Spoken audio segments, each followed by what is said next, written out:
Facebook বন্ধুর সঙ্গে পালিয়ে গেল এক নাবালিকা, প্রেমিকও বয়সে তরুণ। আগেও একবার সেই তরুণের সঙ্গে পালিয়ে গিয়েছিল, তখন মেয়েকে ফিরিয়ে আনতে পারলেও এবার পারেনি। তাই পুলিশের দ্বারস্থ হয়েছেন নাবালিকার পরিবার। গঞ্জের ভোরেআলো থানা এলাকায় কামাতপাড়া গ্রামে ওই তরুণের বাড়ি কোচবিহার জেলার পুন্ডিবাড়ি থানা এলাকায়। পরিবার সূত্রে জানা গিয়েছে মেয়েটির বয়স 14 বছর। অচেনা ওই তরুণের সঙ্গে তার মেয়ের ফেসবুকে পরিচয়। গত 3রা ফেব্রুয়ারি একবার মেয়েটি নিখোঁজ হয়েছিল। সে সময় সেই তরুণের বাড়ি থেকে মেয়েটিকে উদ্ধার করে নিয়ে আসা হলেও গত 3রা ফেব্রুয়ারি একবার মেয়েটি নিখোঁজ হয়ে গিয়েছিল।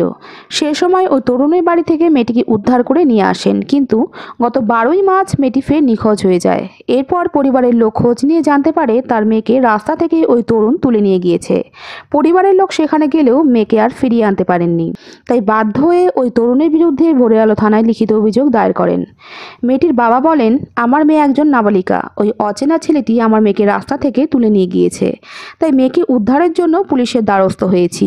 অভিযোগের ভিত্তিতে তদন্ত শুরু করেছে ভোরেআলো থানার পুলিশ। পালিয়ে গেছিল 3 তারিখে পালিয়েছিল, সরস্বতী পূজার দিনটা একটা ছেলের সাথে পালিয়েছিল। তো ছেলে ওখান থেকে নিয়ে আসার পরে আবার ভাগছে মেয়েটা। 14 বছর 2 মাস 3 মাস কিসে পড়ে? 9-এ পড়তো। শিলিগুড়ি নেতাজি গাছ। বিষয় নিয়ে পুলিশকে জানানো হয়েছে? পুলিশকে জানানো হয়েছে, পুলিশ তদন্ত নিচ্ছে না। পুলিশ কি বলছে? পুলিশ বলছে তোমরাও দেখো, আমরা দেখতেছি, এভাবে বলতেছে। কোথাকার ছেলে জানেন? ছেলে কুন্দিবাড়ি, মাথা ভাঙা, কুচবিহার কুন্দিবাড়ি। কিভাবে আসলো, পরিচয় হলো কিভাবে? ওরা ফেসবুকে পরিচয় হয়েছে। ফেসবুকে কথা বলতো, মেসেজ করতো, মেয়ে মেসেজ করতো, ও মেসেজ করতো। তারপর থেকে আর যোগাযোগ নেই। 6 তারিখ লাশ হয়েছে। 6 তারিখ 6 তারিখে যোগাযোগ হয়েছে, 11 তারিখে ভাগছে মেয়ে। মেয়ে কি আপনার একটাই নাকি? মেয়ের আমার একটাই। কিন্তু এখন পুলিশ প্রশাসনের কাছে আমার কি হয় যে আমার মেয়েকে খুঁজে যেন বার করে। মোবাইলে তো খারাপ প্রভাবটা বেশিরভাগই পড়তেছে। মানুষ মোবাইল ব্যবহার করছে ভালোর জন্য, কিন্তু ভালোর জন্য নয়। এখন আমরা দেখতে পাই যে খারাপই বেশিরভাগে হচ্ছে। প্রশাসনের ভূমিকা দেখতেছি, এটা আজকে বলে 9 দিন থেকে হয়ে গেলো। আমরা তো জানতে পারলাম যে মঙ্গলবার রাত্রে এক ব্যক্তি আমাকে ফোন করলো যে কাকা এই ব্যাপার। তা আমি বললাম, তারপরে ওনার বাবাকে আমি ডাকলাম যে এই বিষয়টা কী রে, এই শুনতেছি। বলছে হ্যাঁ দাদা, 9 দিন থেকে নেই মেয়েটা। তা নেই, তাহলে তুই কি থানায় মেশিনারি করছিস, কমপ্লেন করছিস? বলছে দাদা করছি। থানা কি বলছে? বলছে দাদা আসছে, বলছে আমরাও খুঁজতেছি, তোমরাও খুঁজো।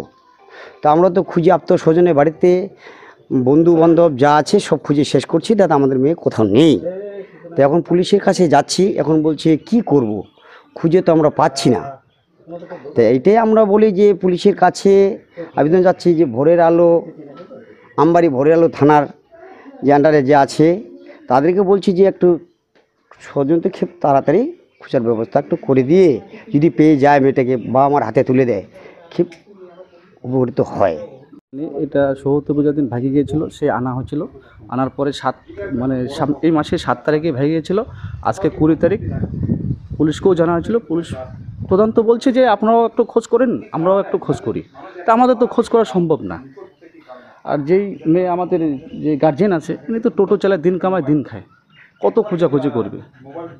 প্রশাসন কি বলে? প্রশাসন বলতেছে তোমরাও খুঁজো, আমরাও খুঁজতেছি, কিন্তু আজকে নিয়ে তো মোটামুটি 15 দিন হয়ে গেল। প্রশাসন এটা করার দরকার ছিল। অনেকটাই চিন্তা আছে। ফ্যামিলিতে কারা কারা আছে? ফ্যামিলিতে এরা 2 জন, ওই মেয়েটাই ছিল 3 জন। পাচারের আশঙ্কা এটা।